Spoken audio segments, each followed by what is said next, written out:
Oremos juntos.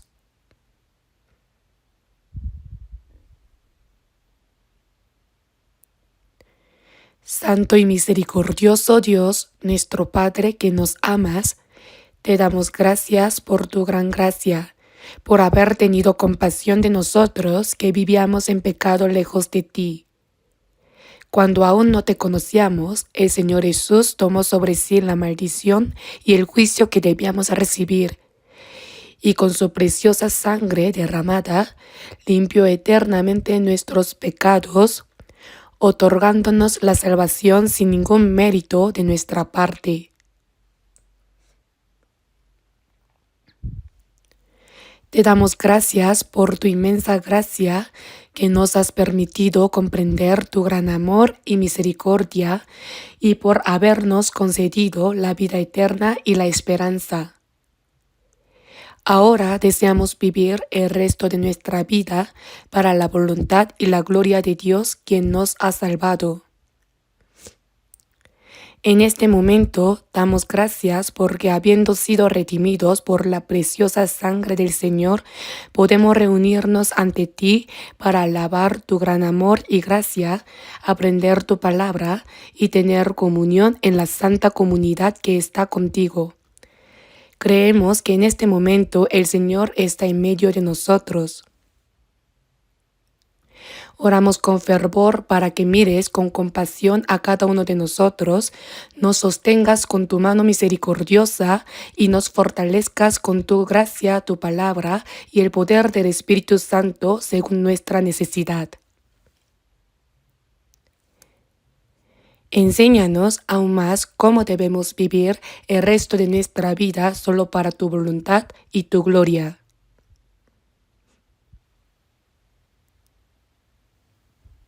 Acompaña con tu palabra y el poder del Espíritu Santo a nuestras iglesias en todo el país, a las muchas iglesias en el mundo y a todos los hermanos y hermanas que guardan la fe y proclaman el Evangelio aún en medio de dificultades, para que puedan anunciar tu Evangelio en toda prueba y adversidad, para que muchas almas sean salvas y se cumpla tu gran obra. Por favor, sostén a las personas que están en medio de la enfermedad, a aquellas que tienen una fe débil y a las que están atrapadas en pruebas con tu gracia y palabra, y ayúdalos para que ninguno de ellos tropiece. Señor, que nos das la palabra que necesitamos en el momento adecuado y nos enseñas el camino a seguir, en este momento también ayúdanos a comprender y darnos cuenta de la palabra que deseas revelarnos y de tu santa voluntad. Oramos en el nombre de nuestro Señor Jesucristo. Amén. Busquemos en la Biblia el Evangelio de Mateo, capítulo 6. Leeremos lentamente juntos del versículo 9 al 13 de Mateo capítulo 6. Vamos a leer Mateo capítulo 6, del versículo 9 al 13. Vosotros pues oraréis así: Padre nuestro que estás en los cielos, santificado sea tu nombre. Venga tu reino, hágase tu voluntad como en el cielo, así también en la tierra. El pan nuestro de cada día, dánoslo hoy, y perdónanos nuestras deudas como también nosotros perdonamos a nuestros deudores. Y no nos metas en tentación, mas líbranos del mal, porque tuyo es el reino y el poder y la gloria por todos los siglos. Amén.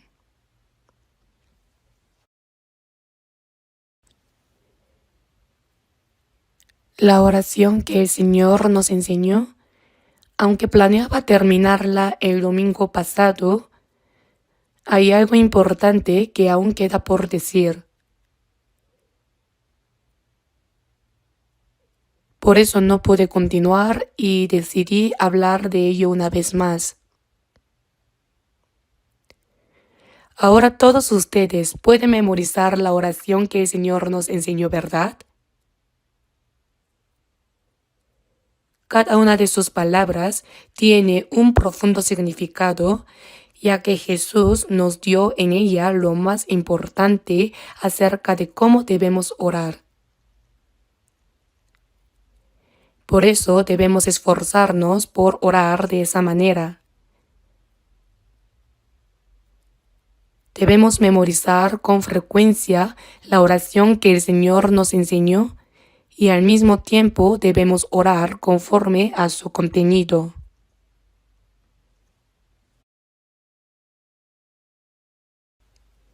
El mensaje que quiero compartir hoy se enfoca en Mateo capítulo 6, versículo 13, y no nos metas en tentación, mas líbranos del mal. Vamos a reflexionar sobre esta palabra. Aunque parece una declaración sencilla, contiene mucho significado.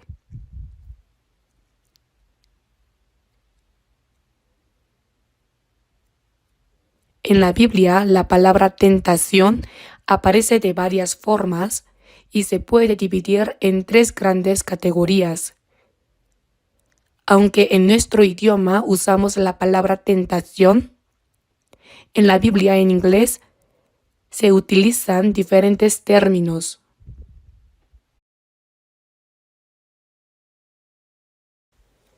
El primer mensaje que quiero compartir hoy es sobre las tentaciones que el diablo nos pone. Esto lo llamamos temptation, que se refiere a tentar y engañar. Luego hay otra clase de prueba que Dios da a sus hijos para entrenarlos y refinarlos. Y esto se llama trial. Y finalmente, hay pruebas en las que Dios examina la fe de una persona, lo que se conoce como test en inglés. Todos conocemos bien la palabra test, ¿verdad? Así que se dividen en 3 grandes categorías y hoy vamos a estudiar un poco sobre esto. Y no nos metas en tentación, mas líbranos del mal. El que tienta es el maligno, el diablo.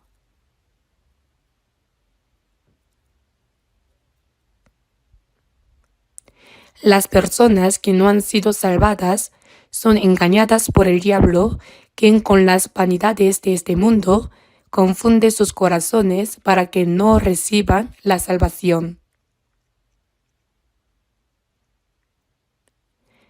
En cuanto a las personas que ya han sido salvadas, el diablo no se rinde, sino que las tienta de diversas maneras para que no puedan llevar su vida cristiana y para hacerlas inútiles delante de Dios. Por eso, vamos a reflexionar primero sobre el significado de temptation.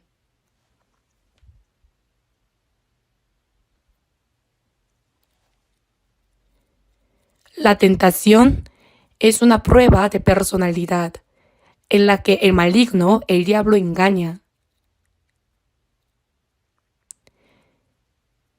Por eso, con nuestra propia fuerza, no podemos vencer las tentaciones del diablo.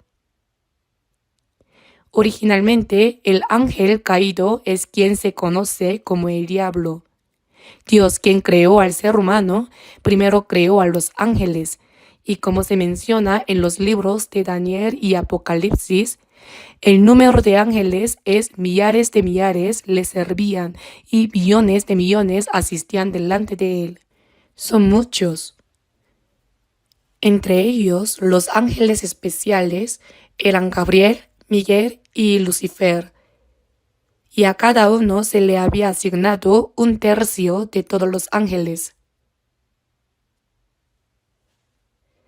Sin embargo, el ángel llamado Lucifer, al querer ser como Dios, se llenó de orgullo y fue expulsado de la presencia de Dios junto con el tercio de los ángeles que le pertenecían. Por eso, como está escrito en Mateo capítulo 25, versículo 41, Apartaos de mí, malditos, al fuego eterno preparado para el diablo y sus ángeles. El infierno no fue originalmente creado para los seres humanos, sino para el diablo, el ángel caído. Aunque sería lo ideal que el diablo fuera inmediatamente arrojado al infierno, Dios no lo ha hecho así. En su lugar lo ha dejado libre por un tiempo. ¿Por qué? Porque incluso el diablo es utilizado por Dios. En Proverbios está escrito: todas las cosas ha hecho Jehová para sí mismo, y aun al impío para el día malo. El diablo también es usado por Dios en este momento. Aún no ha sido arrojado al infierno, sino que sigue obrando en este mundo. Por eso el diablo es llamado el tentador. El ángel es el ser con más poder después de Dios, por lo que no podemos vencerlo con nuestras propias fuerzas. Por eso debemos pedir anhelosamente la ayuda de Dios. Por esta razón, en Mateo capítulo 26, versículo 39, antes de ser arrestado, Jesús oró y su sudor se convirtió en gotas de sangre. Dijo: Padre mío, si es posible, pase de mí esta copa, pero no sea como yo quiero, sino como tú.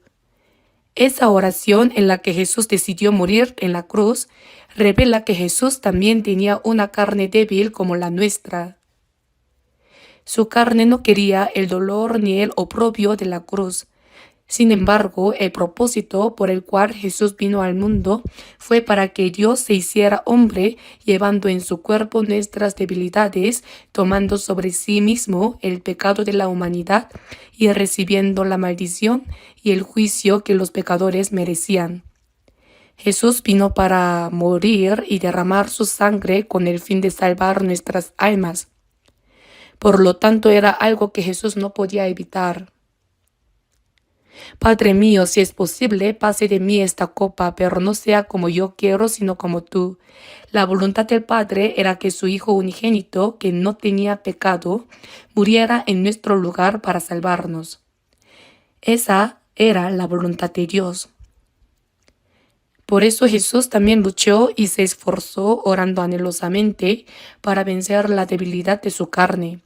Incluso oró 3 veces con el mismo contenido. Pero en ese momento los discípulos estaban dormidos en un lugar un poco alejado. Si lo pensamos, los discípulos, después de haber seguido a Jesús durante 3 años y medio, habían pasado por muchas dificultades y estaban cansados.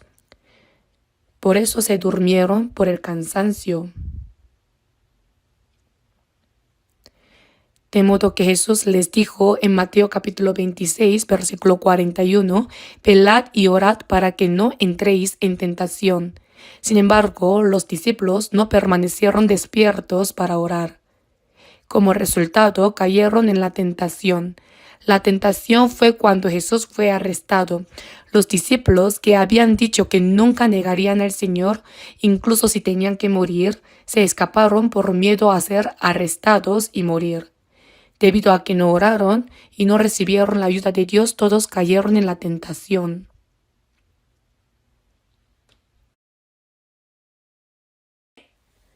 En 2 de Pedro, capítulo 2, versículo 9 está escrito: «Sabe el Señor librar de tentación a los piadosos». Es decir, los piadosos son librados de tentación. Los piadosos son los cristianos salvos. Cuando los cristianos viven de acuerdo con la voluntad de Dios, oran y se apoyan en su palabra, Él los libra de la tentación y los protege para que no caigan en ella.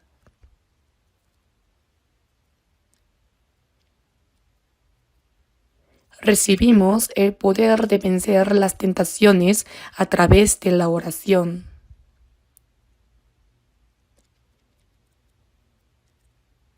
Así, bajo el gobierno del Señor, podemos vivir de acuerdo a su voluntad.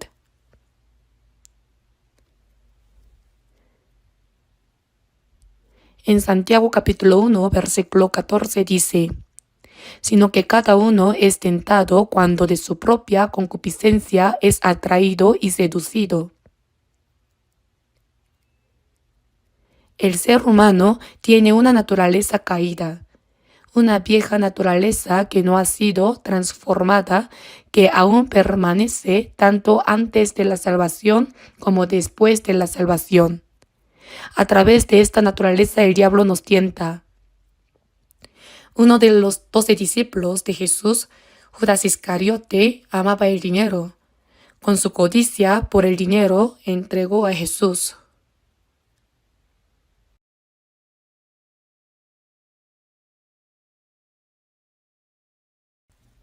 En Juan capítulo 12, versículo 4 en adelante, dice que Judas tenía la bolsa de dinero. María, quien había recibido a Jesús, preparó un costoso perfume para derramarlo sobre él.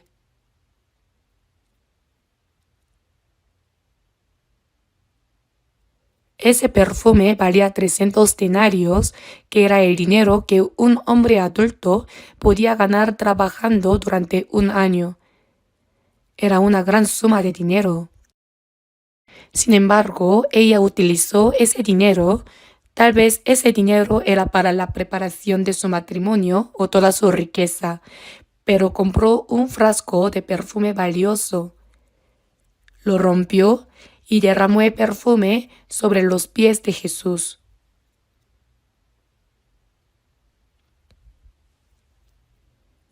En ese momento, los discípulos dijeron: ¿por qué no fue este perfume vendido por 300 denarios y dado a los pobres? Pero el que tomó la iniciativa para decir esto fue Judas Iscariote. La razón no era que pensara en los pobres, sino que Judas, entre los 12 discípulos, estaba encargado de la bolsa de dinero. Ese dinero se usaba para las necesidades de los pobres y para otros asuntos de Jesús. Sin embargo, la Biblia dice, porque era ladrón, y teniendo la bolsa sustraía de lo que se echaba en ella. A veces el dinero que debía usarse para fines públicos, in my pocket, es decir, lo guardaba para sí mismo. Era un hombre que amaba el dinero.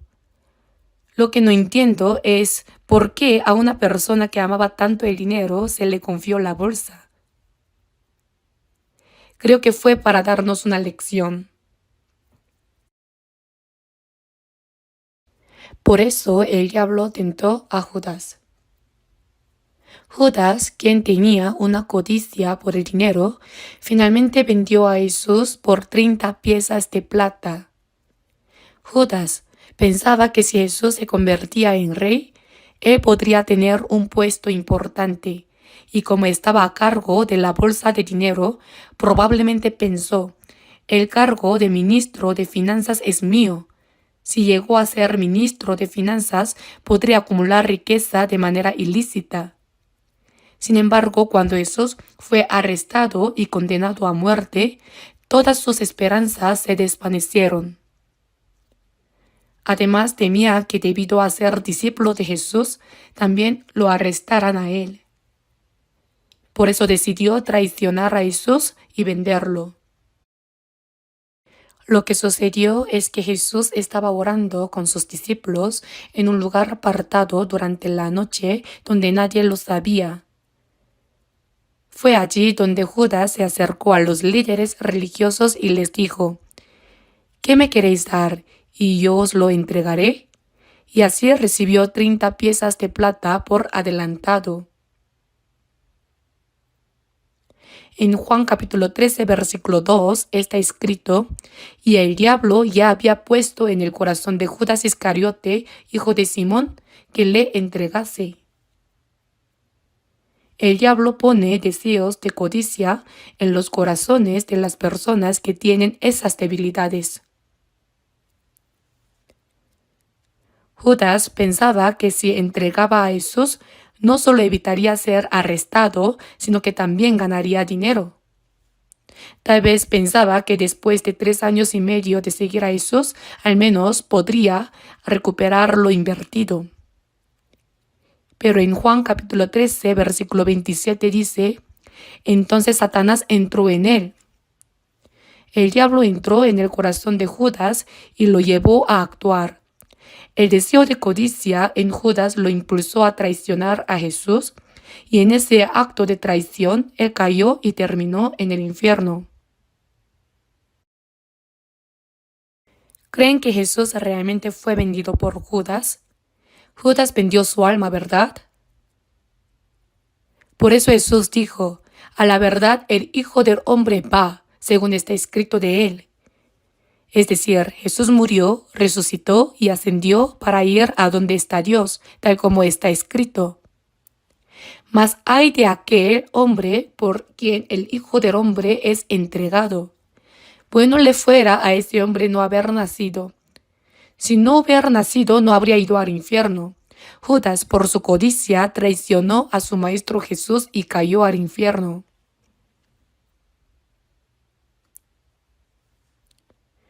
Nosotros, los salvos, no llegamos a ese extremo, pero aún tenemos la vieja naturaleza, ¿verdad?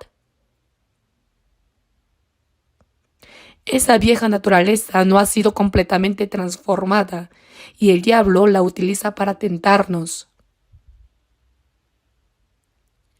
Puede hacernos inútiles delante de Dios, impidiéndonos llevar la vida cristiana. Por eso, en 1 de Pedro capítulo 2, versículo 11 está escrito que os abstengáis de los deseos carnales que batallan contra el alma. Deseos carnales que batallan contra el alma. Es decir, los deseos carnales se refieren a la vieja naturaleza que todavía está dentro de nosotros. El Espíritu Santo mora en el espíritu de los salvos. Por eso los deseos carnales se oponen al Espíritu y a la obra del Espíritu Santo. Significa que se oponen, against, están en oposición. Por eso en que os abstengáis de los deseos carnales que batallan contra el alma, la palabra abstener significa que debemos luchar contra los deseos carnales y vencerlos. Por lo tanto, los cristianos deben luchar contra los deseos carnales y vencerlos mediante la palabra de Dios y el Espíritu Santo. En primer lugar, es una lucha contra uno mismo. Para los cristianos, la lucha contra uno mismo es lo más importante. Debemos saber que a través de la vieja naturaleza aún no transformada, los deseos carnales, el diablo trae todo tipo de tentaciones. El diablo no renuncia aunque hayamos sido salvos. Debemos tener cuidado. Por eso esta petición, no nos metas en tentación, es muy importante.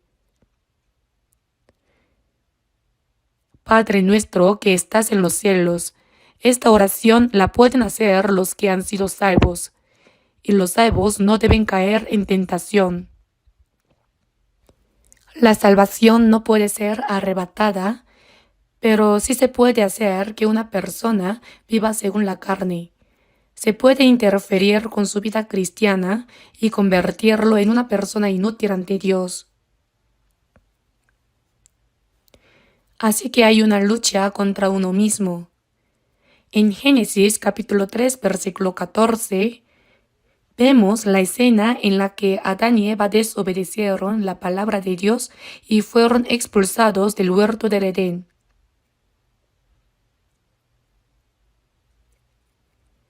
Dios le preguntó a Adán, ¿has comido del árbol de que yo te mandé no comieses?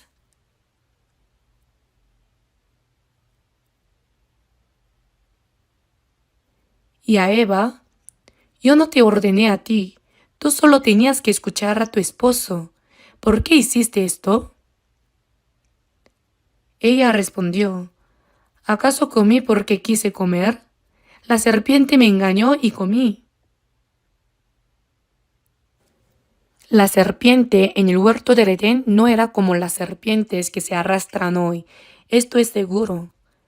En Génesis capítulo 3 dice que la serpiente era astuta más que todos los animales del campo que Jehová Dios había hecho. Probablemente era una serpiente que caminaba con patas. Por eso el diablo, a través de la serpiente, el ser más astuto, hizo caer a Eva. Pero ella dijo, la serpiente me engañó y comí. Esto quiere decir que ella cayó en la tentación del diablo.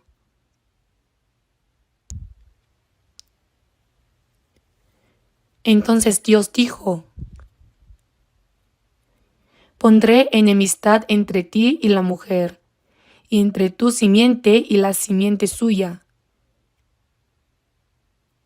Y a la serpiente le dijo, maldita serás y sobre tu pecho andarás. Esto implica que la serpiente en el huerto de Edén no se arrastraba, sino que probablemente caminaba, tenía una forma diferente. Sobre tu pecho andarás. Esto es un aspecto de maldición. Y también polvo comerás todos los días de tu vida. Esto significa que viviría comiendo polvo.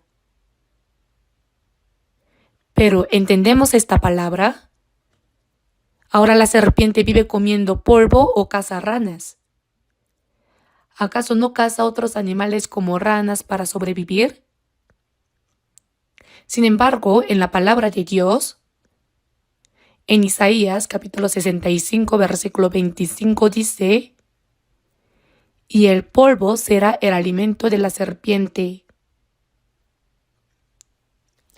Pero si vemos Génesis capítulo 3, versículo 19, está escrito, y el hombre dijo, por cuanto obedeciste a la voz de tu mujer, y comiste del árbol de que te mandé, diciendo, no comerás de él, maldita será la tierra por tu causa. Espinos y cardos te producirá. Con el sudor de tu rostro comerás el pan hasta que vuelvas a la tierra. Debido a que el hombre fue creado del polvo de la tierra, el hecho de que el hombre vuelva al polvo significa la muerte. Ahora bien, la serpiente no vive comiendo polvo. Eso no se entiende bien. ¿Qué significa esto? La serpiente arrastrándose es un aspecto de maldición, pero también muestra que los animales pueden ser utilizados por el diablo. Esto señala la obra de Satanás. Pues polvo eres y al polvo volverás. Se refiere a la carne. Vivir comiendo polvo es una expresión dirigida al diablo. Ahora el diablo obra en la carne de los humanos caídos, porque la carne fue hecha de polvo. El diablo obra dentro de la carne humana.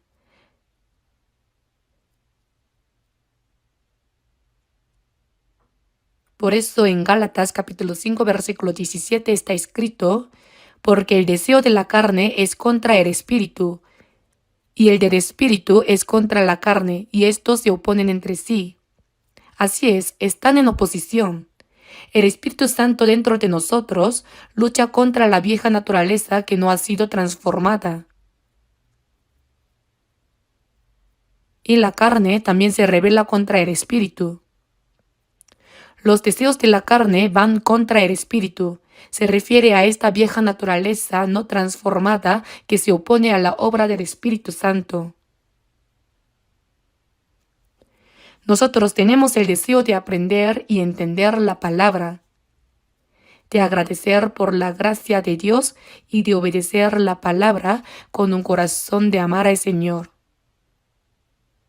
Esto es algo que todo salvo desea, pero hay algo que nos impide hacer esto. ¿Por qué una persona salva, sabiendo que la palabra de Dios es verdadera y que debe vivir conforme a la voluntad de Dios, no puede obedecer? ¿Por qué vive conforme a la carne caída? El diablo obra de esa manera.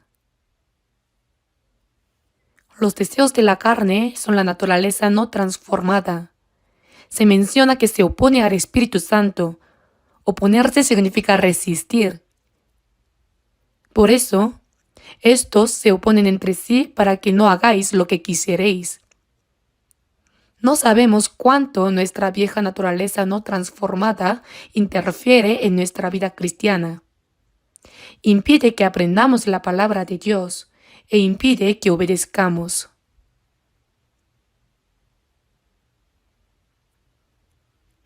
El diablo actúa a través de la carne y por eso incluso los cristianos salvados no pueden vivir conforme a la voluntad de Dios y pueden vivir según la carne o incluso en pecado.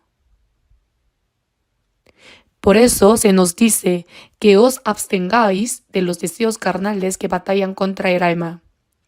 El diablo obra según los deseos de nuestra carne caída y utiliza los deseos no transformados de la carne de los cristianos salvos para tentarlos y hacerlos caer.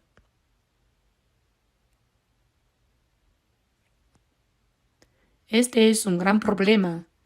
No es algo que le pase a otros. Es un problema personal de cada uno de nosotros. Jesús vivió 30 años como hombre, siendo conocido como el hijo del carpintero José.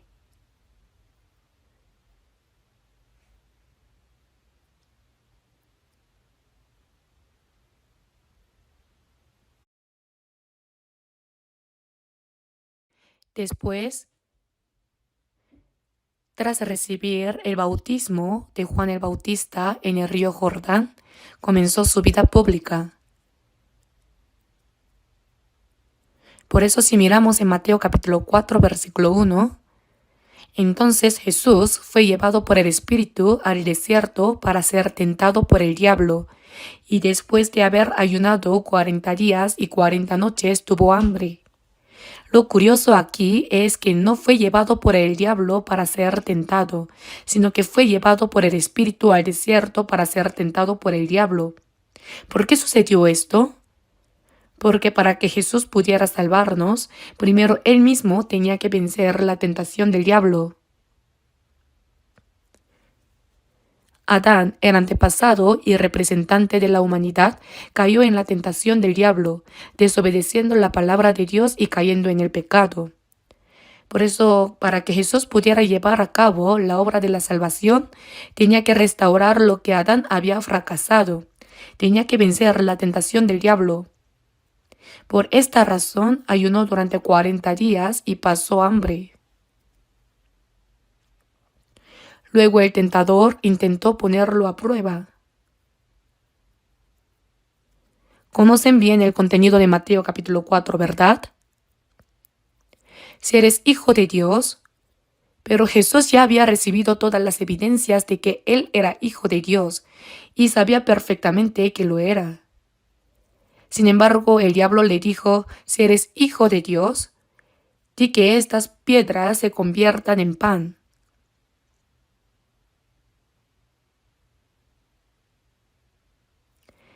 Si eres hijo de Dios, ¿por qué estás pasando tanta hambre? Tú tienes el poder de convertir las piedras en pan porque eres hijo de Dios.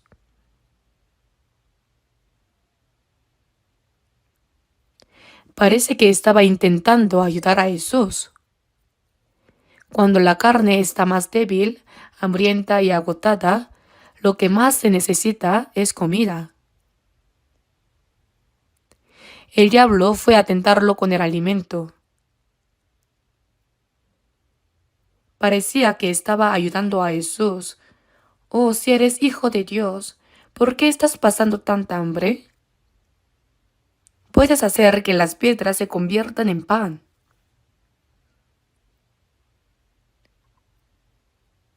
Suena como un buen consejo, ¿verdad? Pero en realidad era una tentación del diablo. Si Jesús hubiera dicho, es cierto, soy hijo de Dios, puedo convertir las piedras en pan, se me había olvidado eso, y hubiera hecho lo que el diablo le sugería, habría caído en la tentación del diablo.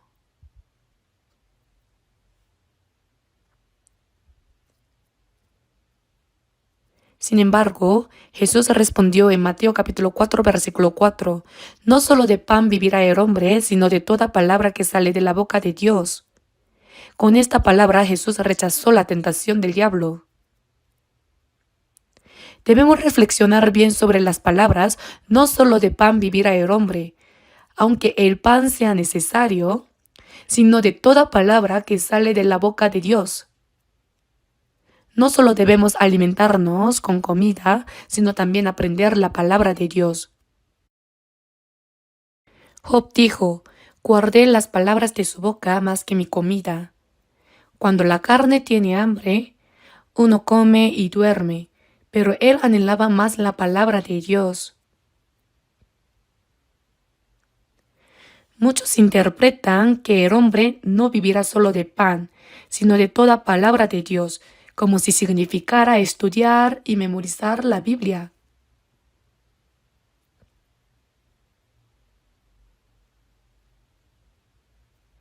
Esto no está completamente equivocado, pero no es al 100% correcto. ¿Por qué?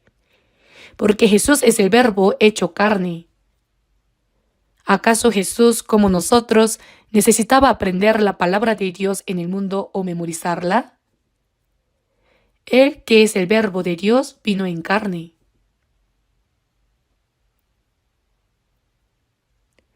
Así que cuando se dice no solo de pan vivirá el hombre, sino de toda palabra que sale de la boca de Dios, no significa solo leer, escuchar o entender la palabra, sino que debemos obedecerla.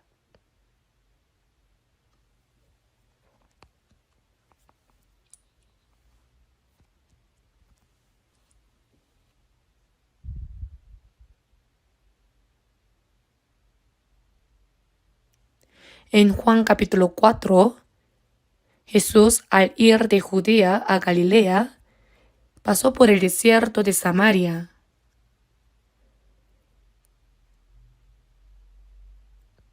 Durante todo el día, bajo el sol caliente, se sintió cansado, sediento y hambriento.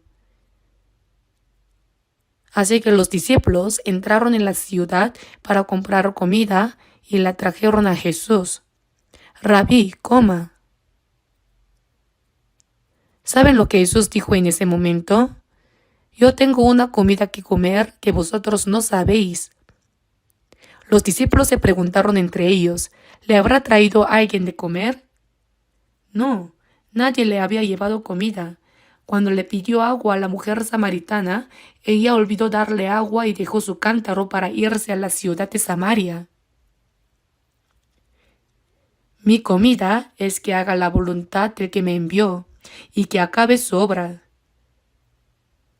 Jesús dijo que eso, lo que más deseaba, era su comida. Cuando Jesús ayunó durante 40 días y estuvo hambriento, dijo, no solo de pan vivirá el hombre, sino de toda palabra que sale de la boca de Dios. Esta declaración se refiere a obedecer la palabra de Dios. A pesar de las dificultades y sufrimientos de la carne, lo más importante es obedecer la palabra de Dios, incluso más que satisfacer las necesidades físicas. Luego en Juan capítulo 4 Jesús dijo, mi comida es que haga la voluntad del que me envió, y agregó, y que acabe su obra. ¿Qué significa hacer su obra? Jesús vino para salvar a los pecadores. En ese momento, al escuchar las palabras de la mujer samaritana, los habitantes de Samaria estaban acercándose a Jesús. El llevarles el Evangelio y salvar sus almas era la comida que Jesús deseaba en ese mismo momento. Aunque tenía hambre y sed, lo más importante era salvar esas almas.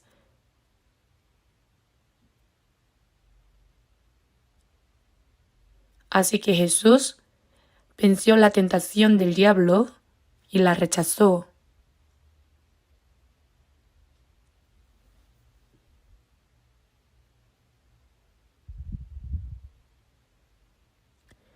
Y luego, ¿qué hizo el diablo?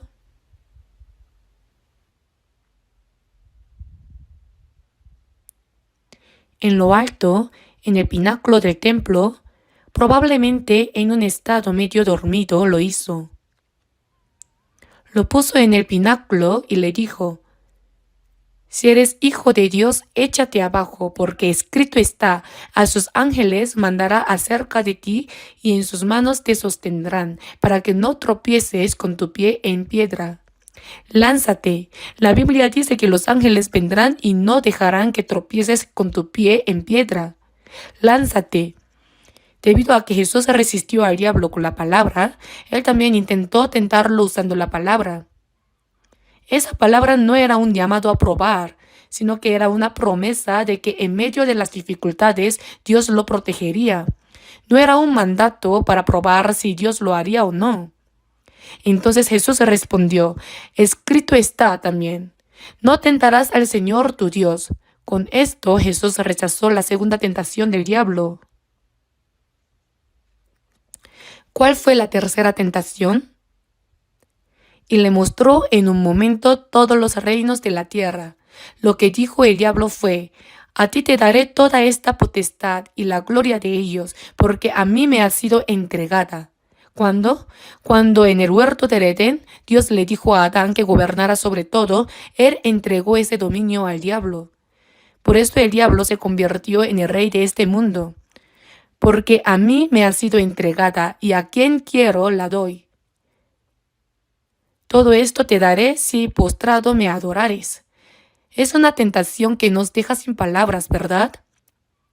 Jesús respondió: al Señor tu Dios adorarás, y a Él solo servirás. ¿A quién debo adorar sino a Dios? Jesús vino para restaurar todas las cosas del mundo que fueron entregadas al diablo. Entonces, ¿cómo? No lo hizo postrándose ante el diablo, sino muriendo en lugar de los pecadores de la humanidad y resucitando, rompiendo el poder de la muerte y el dominio del diablo. Es decir, vino para ganar toda la gloria de este mundo.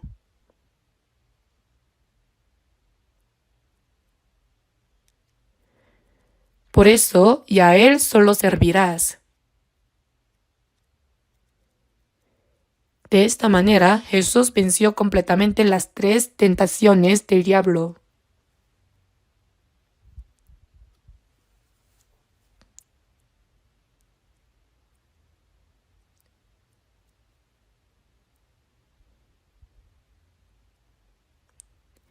Adán, en el huerto del Edén, no tenía ninguna dificultad.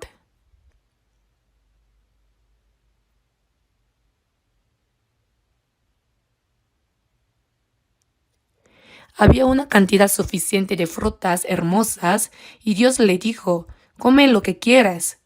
No le faltaba nada. A pesar de no tener carencias, Adán cayó en la tentación del diablo. Jesús, por el contrario, estaba en su peor momento. Estuvo 40 días sin comer, agotado, sediento, hambriento, y aún así venció la tentación del diablo con la palabra.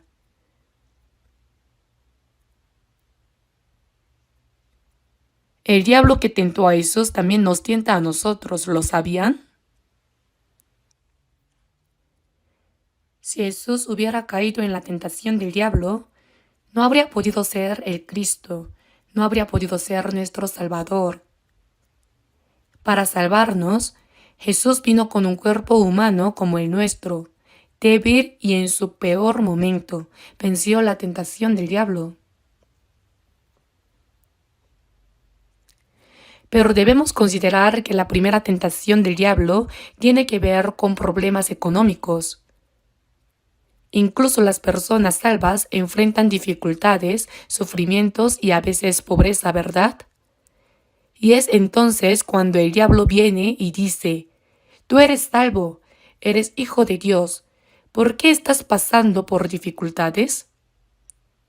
¿Por qué eres tan pobre? No importa qué medios utilices, también puedes encontrar una manera de vivir, ¿verdad? Las personas en este mundo viven según sus propios esfuerzos, sus propios métodos.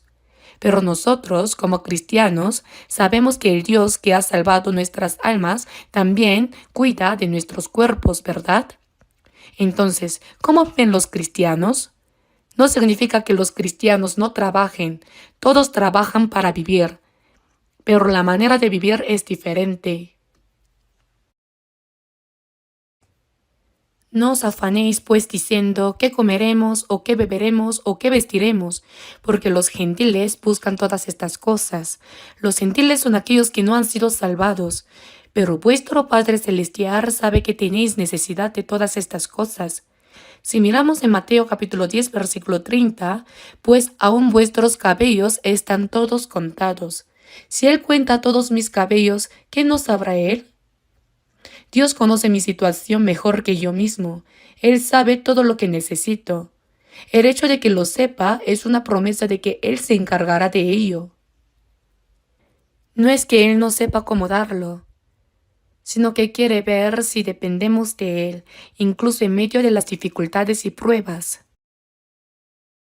Así que más buscad primeramente el reino de Dios y su justicia. Vamos a recitarlo juntos. Más buscad primeramente el reino de Dios y su justicia, y todas estas cosas os serán añadidas. El reino de Dios se refiere a predicar el Evangelio. Y predicar el Evangelio no es solo tarea de los pastores, predicadores o misioneros, sino que es el primer propósito de la vida de todos nosotros. Es la misión más grande que el Señor nos ha dado en la tierra. Por lo tanto, ya sea que cultivemos, hagamos negocios, trabajemos en una oficina o dirijamos una empresa, ¿cuál es el propósito? Es predicar el Evangelio. No es cómo vivir bien o tener una buena vida, sino cómo llevar a muchas almas a los pies del Señor para que se salven. Eso es buscar el reino de Dios. Y su justicia es vivir conforme a la voluntad de Dios después de haber recibido la salvación. Es cuando una persona salva ama a Dios y ama a sus hermanos y hermanas. Todo eso es cumplir la justicia. Por eso, predicar el Evangelio del Reino de Dios afuera y dentro amarnos mutuamente y obedecer la palabra de Dios es lo que significa practicar la justicia. Si hacemos eso, Dios añadirá todo lo que necesitamos para nuestra carne. Es como cuando uno compra algo y le dan un extra, ¿verdad? Si primero buscamos el reino de Dios y practicamos su justicia, Él nos dará todo lo que necesitamos como un extra. Esta es la promesa de Dios. Dios es fiel a sus promesas y todas estas cosas os serán añadidas. Si no lo hacemos, si no creemos en esa promesa, entonces el Señor no nos ayudará. Por eso vivimos de manera diferente a las personas del mundo.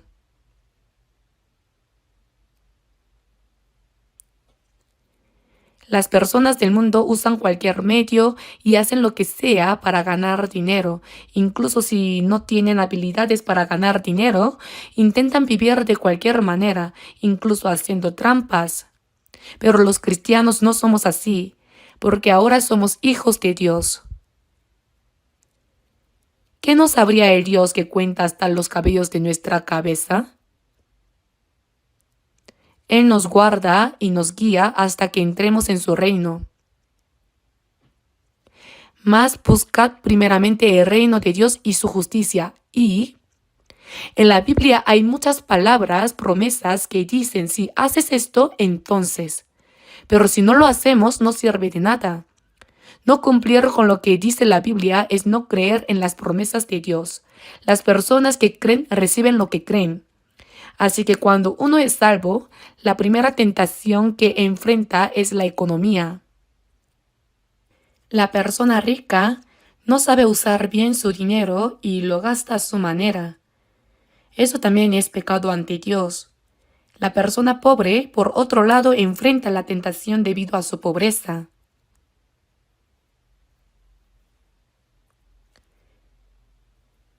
Y en 1 de Juan, capítulo 2, del versículo 15 al 17 dice: No améis al mundo ni las cosas que están en el mundo. Esto es un mensaje para los salvos. Este mundo, Es decir, el rey de este mundo es el diablo. Aunque hay muchas cosas hermosas en este mundo, el diablo usa esas cosas para hacer tropezar a los cristianos. Por eso dice, no améis al mundo ni las cosas que están en el mundo. Amar el mundo significa que nuestro corazón está siendo desviado hacia él. Porque todo lo que hay en el mundo, los deseos de la carne, los deseos de los ojos y la vanagloria de la vida, no proviene del Padre sino del mundo. Los deseos de la carne son buenos para comer. Los deseos de los ojos son agradables a los ojos, y la vanagloria de la vida es el deseo de fama y honor. Estas tres cosas fueron las mismas que el diablo usó cuando engañó a Eva a través de la serpiente en el huerto de Edén. Le dijo, prueba ese fruto, come del árbol de la ciencia del bien y del mal. No morirás si lo comes. ¿Sabes por qué Dios dijo que morirás? Porque Él tiene celos de que tú seas como Él. Come, es delicioso. Si lo haces, tus ojos se abrirán, obtendrás sabiduría y serás como Dios.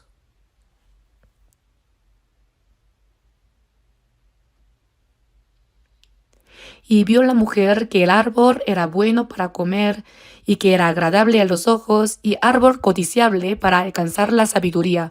Al escuchar las palabras del diablo, Eva vio que efectivamente el fruto parecía bueno para comer, agradable a los ojos y pensó que al comerlo ganaría sabiduría y sería como Dios. El alma humana fue creada a imagen de Dios, por eso nunca se puede estar completamente satisfecho antes de llegar a ser como Él. Incluso si uno gana dinero, no hay satisfacción. Incluso si uno adquiere todo el conocimiento y la fama del mundo, no hay satisfacción. ¿Por qué? Porque fuimos creados a imagen de Dios para ser como Él. Sin embargo, llegar a ser como Dios se logra obedeciendo su palabra, y obedecer implica humildad. Humillaos delante del Señor y Él os exaltará. Si buscamos exaltarnos por nuestra cuenta, somos expulsados al infierno como el diablo.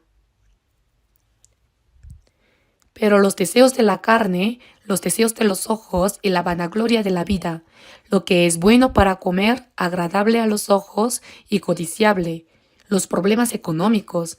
¿Y qué es lo agradable a los ojos? Los deseos de los ojos. Las personas se sienten atraídas por lo hermoso, lo encantador, lo que es llamativo. La vanagloria de la vida. Eso es el orgullo de querer mostrarse a los demás, el orgullo. Con todo esto, el diablo viene a tentarnos. En Marcos capítulo 1, versículo 13, dice que Jesús estuvo en el desierto 40 días y era tentado por Satanás y estaba con las fieras. Adán cayó en la tentación en el huerto de Edén, que era un lugar cómodo. Pero Jesús venció la tentación en medio de un sufrimiento extremo, usando la palabra de Dios.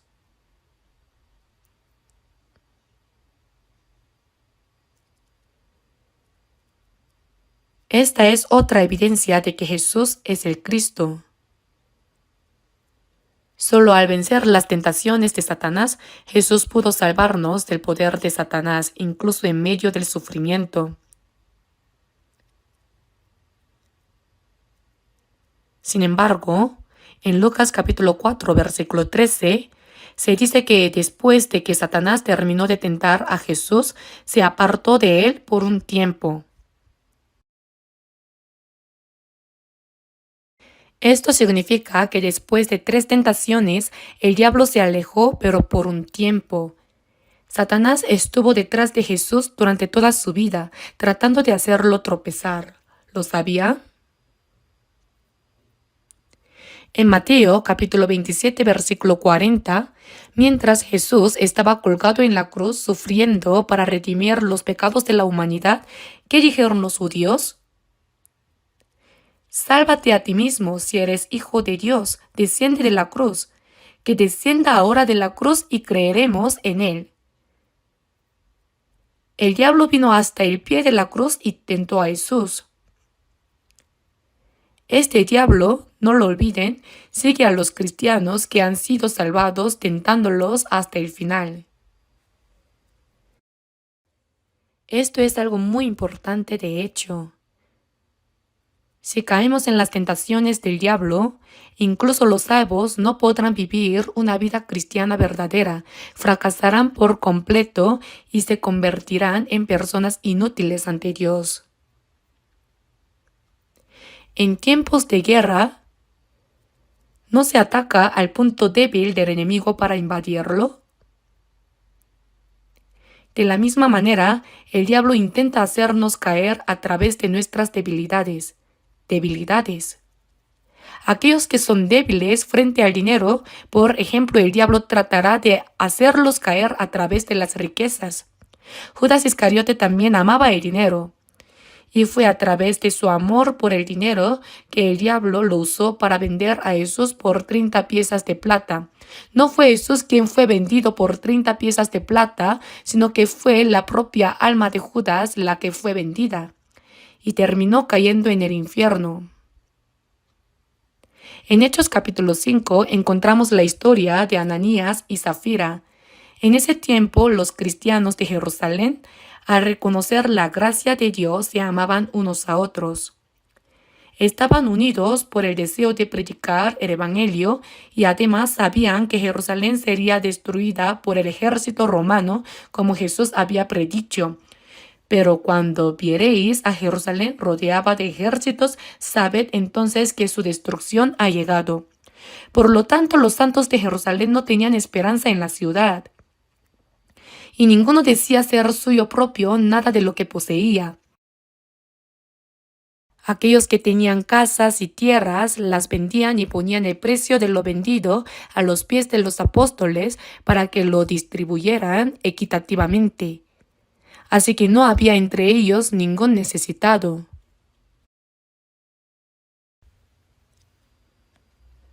Pero entre ellos había una pareja, Ananías y Zafira. Ellos también, siguiendo el ejemplo de los demás, vendieron toda su propiedad, una casa o tierra probablemente. Pero al tener que entregarlo todo les dio pena. Por eso decidieron guardar una parte. Si damos todo, ¿qué vamos a comer? Entonces Ananías fue a ver a Pedro. Le dijo, aquí está todo lo que obtuvimos de la venta. Pedro le respondió, ¿por qué llenó Satanás tu corazón para que mintieses al Espíritu Santo? No has mentido a los hombres sino a Dios. Al instante cayó muerto. Ananías no era una persona no salva, sino era una persona salva. Si hubiera sido alguien no salvo, no habría muerto de esa manera. Luego Pedro les dijo a los jóvenes que lo enterraran. Pero poco después su esposa, sin saber lo que había sucedido, llegó y se presentó ante Pedro. Dime, ¿vendisteis en tanto la heredad? Sí, en tanto. Pedro le dijo, ¿por qué convinisteis en tentar al Espíritu del Señor? He aquí a la puerta los pies de los que han sepultado a tu marido y te sacarán a ti. En ese momento Zafira también cayó muerta. Todas las personas de Jerusalén que lo oyeron se llenaron de temor.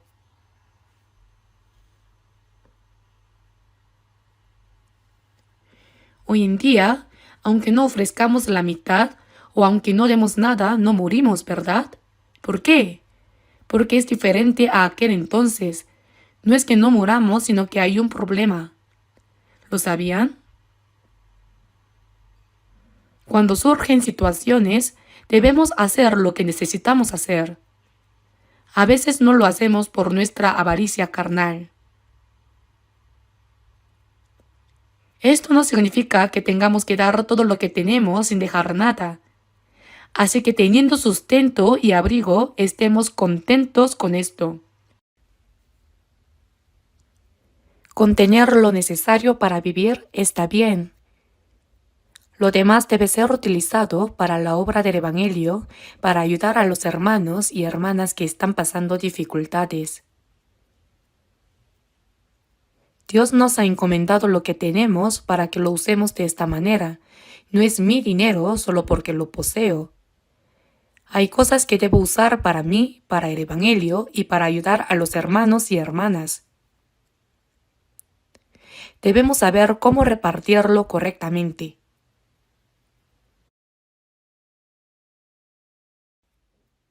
Por eso, las personas que aman el dinero enfrentarán pruebas relacionadas con él.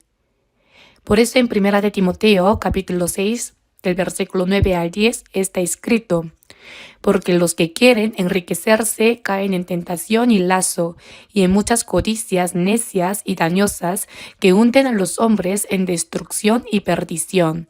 Porque raíz de todos los males es el amor al dinero, el cual codiciando algunos se extraviaron de la fe y fueron traspasados de muchos dolores.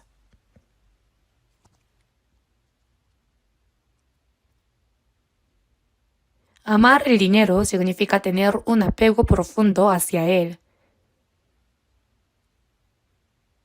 Esas personas dicen: dinero, tú eres mi Señor, mi Dios. Creen que el dinero los protegerá, los hará felices y se encargará de su futuro. Viven confiando en el dinero. Por eso cuando se dice, porque raíz de todos los males es el amor al dinero, significa que todos los males surgen de ahí, es decir, la desobediencia. Por eso estas personas se extraviaron de la fe y fueron traspasados de muchos dolores. Esto significa que una persona que ha sido salva, al apartarse de la fe, se aparta de la palabra. Se aleja de la vida cristiana. La vida cristiana no consiste solo en asistir a la iglesia en la hora exacta, cantar, orar y escuchar la palabra y luego irse. La vida cristiana consiste primero en escuchar la palabra y orar, mientras al mismo tiempo se va guardando una por una las palabras que puedo obedecer. Si no es así, entonces solo estamos siendo hipócritas. Después hay personas que son débiles ante el sexo opuesto, ¿verdad? Las personas débiles ante el sexo opuesto serán tentadas por el diablo para caer en la seducción del sexo opuesto. En el Antiguo Testamento vemos la historia de Sansón. Sansón fue levantado por Dios como juez en esa época. Dios le dio fuerza para pelear y vencer al pueblo filisteo, pero Sansón se enamoró de una mujer extranjera. Lo saben bien, ¿verdad? Sansón y Dalila. También hay una película sobre eso. Se dejó cautivar por una mujer extranjera, una mujer hermosa, y cayó en la tentación. Al final perdió la vista, fue encadenado y tuvo que girar un molino. De esa manera se convirtió en objeto de burla de los filisteos. Así quedó por haberse caído por el sexo opuesto. Así quedó. Y el rey de Israel, David, debía cuidar bien su lugar como rey. Mientras sus soldados y generales estaban en el campo de batalla, él estaba en el palacio descansando y durmiendo durante el día. Cuando se despertó, vio desde lejos a una mujer bañándose. Tomó a la esposa de Urías, cometió un pecado, y para ocultarlo, envió a su esposo Urías al frente de la batalla para que muriera.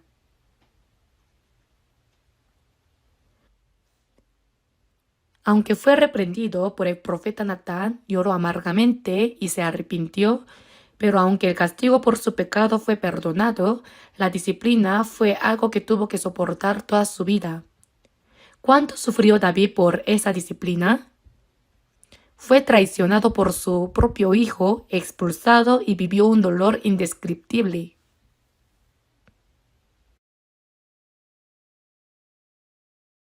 Luego, ¿qué pasó con su hijo Salomón? Dios le dio a Salomón todo lo bueno, no le faltaba nada. Pero Salomón, por su parte, se enamoró de mujeres extranjeras, tomando esposas egipcias y de otros lugares, y se inclinó ante los ídolos que estas mujeres adoraban. A pesar de la reprensión de Dios, no se arrepintió. Como resultado, Dios le quitó 10 de las 12 tribus y las entregó a su siervo Jeroboam.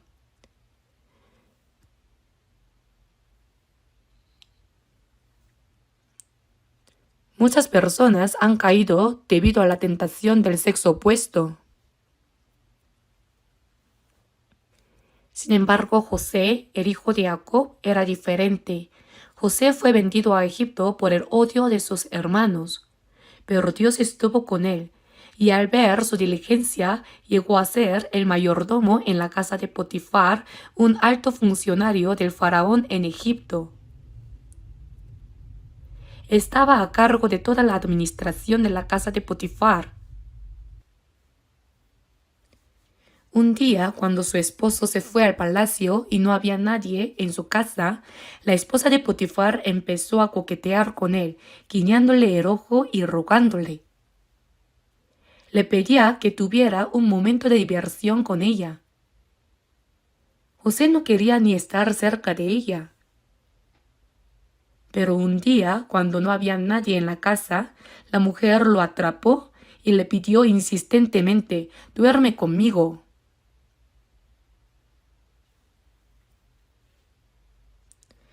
Entonces, cuando ella lo agarró por la ropa, ¿qué hizo él? La ropa que llevaba José no era como la nuestra, sino un manto largo como una capa. Cuando ella lo agarró y tiró de él, José dejó su ropa y huyó. Sin embargo, cuando la mujer vio que su esposo Potifar regresaba, gritó diciendo que el hebreo José había intentado violarla y que había dejado su ropa e huido.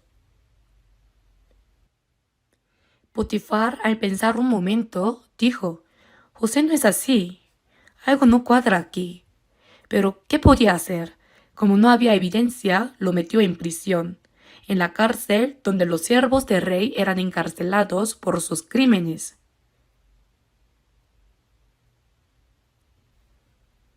Y tiempo después, como recompensa por haber interpretado los sueños del rey, José se convirtió en el ministro de Egipto. Ustedes ya deben conocer bien esta historia.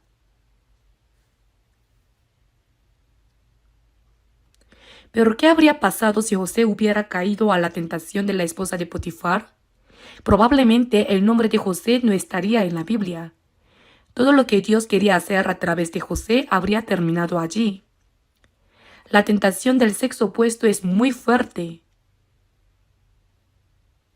No solo las personas que no están salvadas, sino incluso los cristianos que han sido salvados caen en la tentación del sexo opuesto.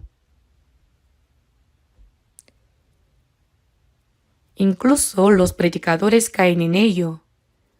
Lo siento, pero entre los predicadores hay varios que han caído en problemas relacionados con el sexo opuesto y han dejado de predicar. No puedo decir más sobre eso. En este caso es un fin total. En nuestra iglesia nunca permitimos eso.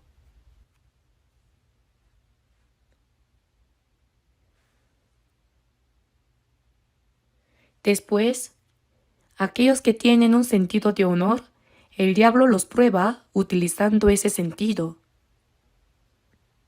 En 1 de Timoteo, capítulo 5, del versículo 6 al 7, cuando se establece un cargo en la iglesia, hay diáconos, ancianos, ¿verdad? Se dice que cuando se designa a un obispo, debe hacerse con cuidado. ¿Cómo? No un neófito, es decir, a alguien que ha sido salvado recientemente y cuya fe aún no está completamente firme. Si se le da un cargo, puede volverse orgulloso como si hubiera obtenido una posición importante. El cargo no es una insignia de rango. Algunas personas, por ejemplo, si alguien con un nivel similar al suyo es nombrado diácono y él no, se siente resentido y deja de asistir a la iglesia. Hay personas realmente extrañas. ¿Qué tan orgulloso es ese corazón? ¿Acaso un cargo es un rango? No, es servicio. Servicio. Por eso, en nuestra iglesia, llamamos a los hermanos que trabajan mucho en la iglesia presidentes de servidores. Presidentes de servidores. Las madres en la casa deben servir a sus esposos y cuidar a sus hijos. En la iglesia también desempeñan el rol de madre y no saben cuánto se esfuerzan. Los hermanos que sirven en la iglesia, ¿eso qué es? ¿Una insignia de rango? ¿Hay alguna razón para exaltarse? Sin embargo, he oído de personas que al no recibir un cargo se sienten resentidos y dejan de asistir a la iglesia. Es algo realmente extraño. Eso es la vanagloria de la vida. Es orgullo. Por eso está escrito, no un neófito, no sea que envaneciéndose caiga en la condenación del diablo. El diablo fue expulsado por su orgullo. En Isaías capítulo 14, versículo 12, se menciona a Lucifer, Gabriel y Miguel. Lucifer, uno de los 3 ángeles, se llenó de orgullo al querer ser como Dios y fue expulsado. Así que no sea que caiga en la condenación del diablo. Lucifer sopla en el corazón de aquellos que intentan elevarse con orgullo.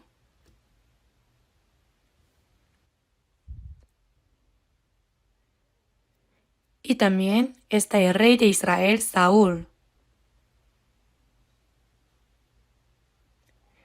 Saúl fue el primer rey y al principio era muy humilde. Debido a su humildad, Dios lo eligió como rey de Israel. Al principio lo hizo bien, pero después con el tiempo comenzó a caer en la inercia, se llenó de orgullo y dejó de obedecer la palabra de Dios, queriendo hacer las cosas a su manera. Entonces Dios decidió ungir a David como rey de Israel, lo cual causó celos en Saúl. Las mujeres de Israel cantaban: Saúl hirió a sus miles y David a sus 10,000. Como a él solo le dieron miles y a David 10,000, se llenó de celos y dijo: tengo que matarlo. Siguió persiguiendo a David para matarlo, pero al final fue él quien murió primero. El orgullo lleva a la caída. Y como el diablo fue expulsado por querer ser como Dios, sopla en los corazones de las personas el espíritu de orgullo. Y en 1 Corintios capítulo 10 versículo 13 está escrito: sino que dará también juntamente con la tentación la salida, para que podáis soportar. Por eso no os dejará ser tentados más de lo que podéis resistir. Si oramos y meditamos en la palabra, Dios nos ayudará a superar la tentación y nos dará una salida. Por eso debemos estar siempre despiertos y mediante la oración y la palabra vencer las tentaciones. Si no lo hacemos, si estamos en un estado indefenso, cuando venga la tentación del diablo, no sabremos cómo reaccionar y caeremos. Por tal razón, si vemos en 1 de Pedro capítulo 5 del versículo 8 al 9 está escrito: porque vuestro adversario el diablo, como león rugiente, anda alrededor buscando a quien devorar. Sed sobrios y velad, porque vuestro adversario el diablo, como león rugiente, un león hambriento, anda buscando algo para comer, quiere devorar a su presa. Se nos dice como león rugiente anda alrededor buscando a quien devorar, al cual resistid firmes en la fe. Cuando estamos débiles, nos convertimos en comida del diablo. A la serpiente le dijo: polvo comerás. Y a Adán le dijo: pues polvo eres y al polvo volverás. Esto se refiere a la carne. El diablo obra en la carne que aún no ha sido transformada. Por lo tanto, debemos estar muy alerta. Si vemos en Santiago capítulo 4, versículo 7, resistid al diablo y huirá de vosotros. Debemos resistirlo, enfrentarlo directamente. No debemos caer. El diablo busca nuestras debilidades para atacarnos y tentarnos. Por lo tanto, debemos ser conscientes de nuestras debilidades y estar alerta. En Efesios capítulo 4, versículo 26 está escrito: Airaos, pero no pequéis, no se ponga el sol sobre vuestro enojo. A veces nos airamos cuando escuchamos algo desagradable o cuando algo nos molesta. Airaos. Airarse puede ser algo inevitable, pero la palabra no pequéis significa responder con insultos o violencia. Eso sería pecado. Airaos, pero no pequéis, no se ponga el sol sobre vuestro enojo. Esto significa que debemos resolver nuestra ira rápidamente antes de que termine el día. Algunas personas, cuando sufren alguna injusticia o insulto, lo siguen masticando y reflexionando sobre ello durante días. Se pasan pensando cómo vengarse. Esto es caer en la tentación del diablo. No lo dejes así, debes pelear. El diablo sigue incitándolos. Por eso las personas de carácter impaciente deben darse cuenta de que el diablo está usando su temperamento. Es importante conocer nuestras debilidades. Las personas con sentido del honor, el diablo utiliza ese sentido y deseo de ascender para hacer que caiga.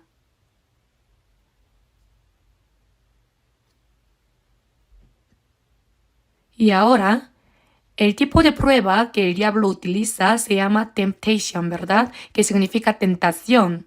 Su propósito es hacernos caer. Pero también hay otro tipo de prueba que Dios permite en nuestras vidas para perfeccionar nuestra fe. Este tipo de prueba se llama trial en inglés, que significa afligir o entrenar, es decir, significa refinar. Ahora vamos a abrir brevemente la epístola de Santiago capítulo 1.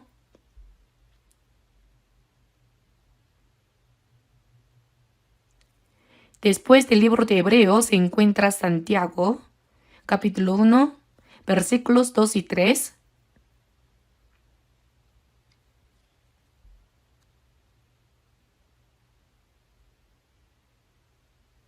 Hermanos míos, tened por sumo gozo cuando os halléis en diversas pruebas, sabiendo que la prueba de vuestra fe produce paciencia.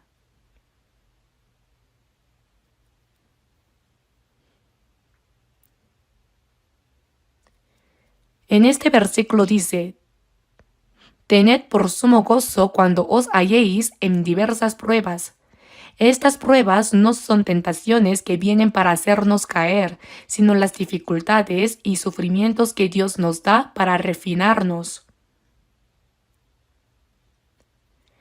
Tened por sumo gozo cuando os halléis en diversas pruebas. ¿Por qué? Porque Dios las permite para nuestro refinamiento. Así como los soldados deben someterse bien al entrenamiento, se dice que si se suda mucho en el entrenamiento, se sangrará menos en la guerra. Los cristianos también, para vencer las tentaciones del diablo, deben ser entrenados por Dios para convertirse en personas fuertes. Esta prueba se llama trial, que significa una prueba que nos refina y entrena. Por eso dice: tened por sumo gozo cuando os halléis en diversas pruebas, sabiendo que la prueba de vuestra fe produce paciencia. Si soportamos bien esta prueba, desarrollaremos la fuerza para vencer también las tentaciones y las dificultades. Sabiendo que la prueba de vuestra fe produce paciencia. También dice en el versículo 4, mas tenga la paciencia su obra completa, para que seáis perfectos y cabales, sin que os falte cosa alguna. Quien supera bien esta prueba se convierte en un cristiano fuerte y poderoso. Por eso Dios permite que pasemos por pruebas para entrenarnos. Además, en el Salmo capítulo 26, versículo 2 dice: escudriñame, oh Jehová, y pruébame, examina mis íntimos pensamientos y mi corazón. Esto es una petición para que Dios examine y refine nuestro corazón. En el Salmo capítulo 66, versículo 10 dice: porque tú nos probaste, oh Dios, Nos ensayaste cómo se afina la plata. Cómo se afina la plata. ¿Cómo se refina la plata o el oro? En Malaquías capítulo 3, versículo 3 dice: y se sentará para afinar y limpiar la plata, porque limpiará a los hijos de Leví, los afinará como a oro y como a plata, y traerán a Jehová ofrenda en justicia. Los hijos de Leví son aquellos que sirven a Dios. Los salvos son personas que sirven a Dios al igual que los levitas. Y en medio de las pruebas los afinará como a oro y como a plata. No hay oro puro desde el principio. El oro y la plata tienen impurezas. Así que se extraen y se ponen en el fuego. Al ser fundidos en el fuego, todas las impurezas se eliminan y solo queda el oro puro. Lo que queda al final es el oro puro. De la misma manera, para eliminar las impurezas en nosotros, Dios nos da pruebas. Aquellos que soportan bien estas pruebas ven cómo las impurezas salen de ellos. Las viejas naturalezas dentro de nosotros desaparecen. Por eso, traerán a Jehová ofrenda en justicia significa que podemos vivir de una manera que agrade a Dios. Por eso si vemos en Job capítulo 23, versículo 10, está escrito: mas Él conoce mi camino, Dios sabe, me probará y saldré como oro. Dios, después de probarme, me hará como oro puro, es decir, un utensilio verdaderamente limpio. De la misma manera, podemos ser una persona digna de ser utilizada por Dios. Si una persona no ha sido refinada por Dios, no podrá ser utilizada por Él de manera valiosa. El oro puro se usa para cosas preciosas, pero si tiene impurezas, no puede ser considerado una joya valiosa. Por eso, en 1 de Pedro, capítulo 1, del versículo 6 al 7 dice: en lo cual vosotros os alegráis, aunque ahora por un poco de tiempo, si es necesario, tengáis que ser afligidos en diversas pruebas, para que sometida a prueba vuestra fe, mucho más preciosa que el oro, el cual, aunque perecedero, se prueba con fuego, sea hallada en alabanza, gloria y honra cuando sea manifestado Jesucristo, quien ha soportado bien varias pruebas, recibirá al final alabanzas, honra y gloria cuando el Señor regrese. En 1 de Pedro, capítulo 4, del versículo 12 al 13 está escrito: amados, no os sorprendáis del fuego de prueba que os ha sobrevenido, como si alguna cosa extraña os aconteciese. Hermanos, cuando vengan las pruebas, es decir, el sufrimiento, debemos pensar: ¿cómo Dios quiere refinarme a través de este sufrimiento? No debemos caer ni rendirnos. Como se menciona, el fuego de la prueba que os ha sobrevenido. Los cristianos de la iglesia primitiva enfrentaron muchas persecuciones y tribulaciones, pero en medio de ellas mantuvieron su fe firme y continuaron predicando el evangelio con más valentía. Hubo muchas pruebas. Y hay otro tipo de prueba.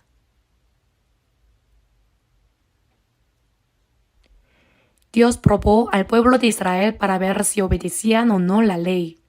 Esto lo llamamos test. Un test se hace para ver cuánto se ha estudiado. Se debe hacer un test y pasar el examen. Dios tiene pruebas para nosotros. En Éxodo capítulo 16, versículo 4 está escrito: para que yo lo pruebe si anda en mi ley o no. Era una prueba para ver si siguen la ley o no. Por eso en Deuteronomio capítulo 8, versículo 2, recordamos cómo Dios sacó al pueblo de Israel de Egipto y los llevó por el desierto durante 40 años. Durante ese tiempo les dio maná para comer. A veces los hizo pasar hambre y sed, y otras veces les dio alimento y les dio agua golpeando la peña. Dios los protegió con su poder y los guió hasta la tierra de Canaán. A través de todo esto, Él los puso a prueba para ver si guardarían o no su ley y para conocer cómo era su corazón. Hermanos, después de recibir la salvación, hasta que entremos en la tierra de Canaán, es decir, en el cielo, nuestra vida en la tierra es como los 40 años que Israel pasó en el desierto. El número 4 es un número asociado con las pruebas. Durante ese tiempo, Dios nos refina. Aunque hemos sido librados del infierno, pero para entrar en la gloria del cielo, nuestras impurezas deben ser eliminadas. Debemos vivir una vida de obediencia. Por lo tanto, debemos convertirnos en personas dignas de entrar en esa gloria. Es por eso que Dios nos pone a prueba para ver si guardamos o no su palabra. En Deuteronomio capítulo 13, versículo 3 dice: porque Jehová vuestro Dios os está probando, para saber si amáis a Jehová vuestro Dios con todo vuestro corazón y con toda vuestra alma. Él quiere saber si amamos a Jehová Dios con todo nuestro corazón y con toda nuestra alma. Por eso Dios nos prueba, es decir, nos hace un test.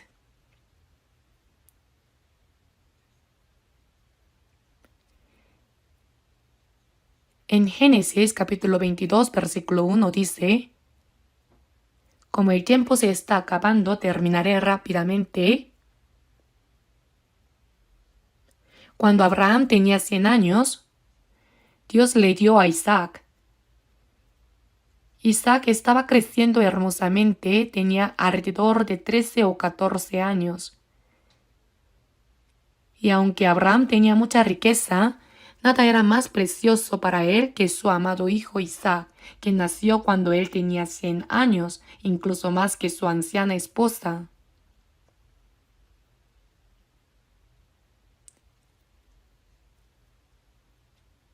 Pero Dios puso a prueba a Abraham.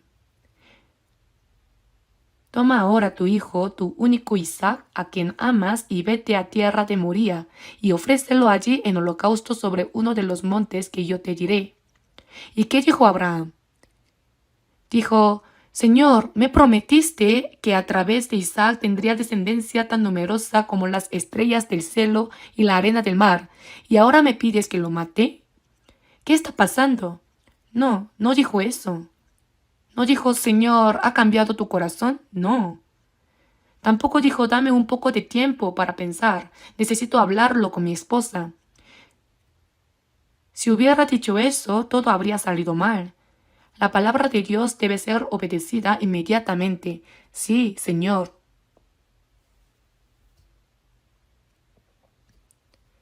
¿Y discutió con su esposa Sara sobre esto? ¿Sí? Si lo hubiera hecho, probablemente ella habría respondido: ¿qué? ¿No será que escuchaste mal? ¿No habrás oído la voz del diablo? ¿Dios ha cambiado de corazón? Eso no puede ser. Si quieres matar a mi hijo, mátame a mí primero. Si hubiera sido así, no habría ocurrido nada. Así que al amanecer simplemente dijo: vamos a la montaña de Moriah. Tomó a 2 siervos y se fue. Pero Moriah estaba a 3 días de camino.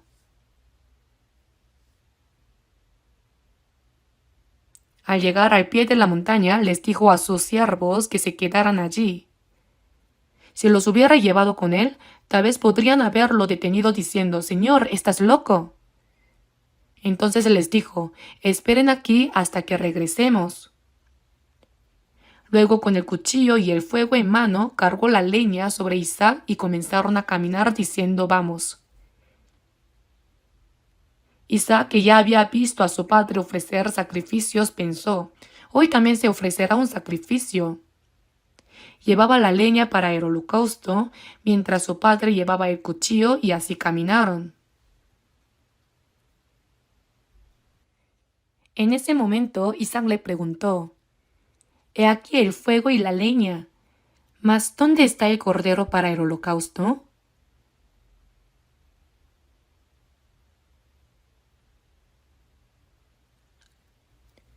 Abraham tenía que responder, tú eres el cordero, pero no podía decir eso.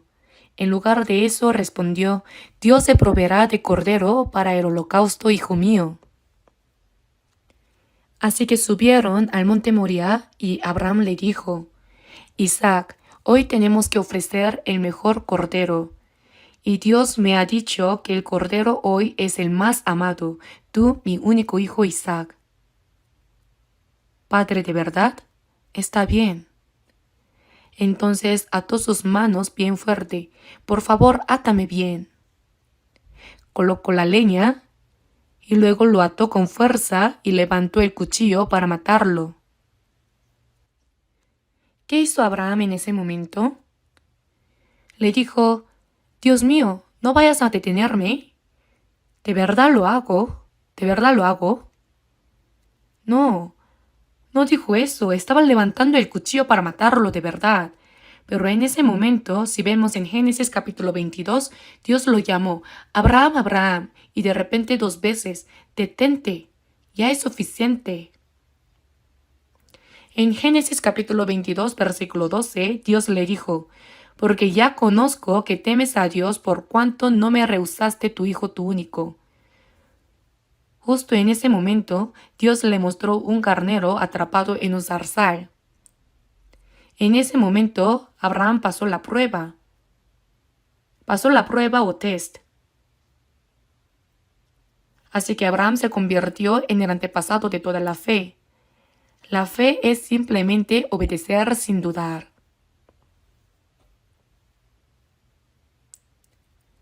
Cuando Dios nos pone a prueba, ¿cómo reaccionamos?